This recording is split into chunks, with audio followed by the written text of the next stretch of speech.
In the wake of the Tennessee shooting, citizens with guns are now standing guard around the country to protect unarmed recruiters. Under a 1993 law, recruiters are not allowed to carry weapons. Hannah Daniels reports. Armed with AR-15s and handguns, scores of volunteers are popping up at military recruiting centers across the country.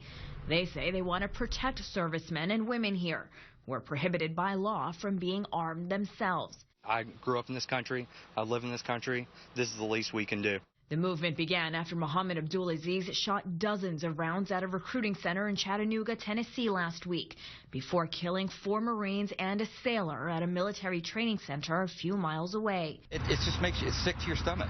Republican Senator Steve Daines and Republican Representative Duncan Hunter are among a handful of lawmakers who believe the best line of defense going forward would be to allow military personnel at recruitment centers to be armed. At his nomination hearing for Army Chief of Staff, General Mark Milley says he believes that should be examined. I think under certain conditions we should seriously consider it. In some cases, I think it's appropriate. Some argue the move could present other safety concerns. We have to be very careful about the policy, one blanket policy kind of overriding sort of the common sense of each station. For now, these everyday citizens say they'll be doing their part to keep the service members safe.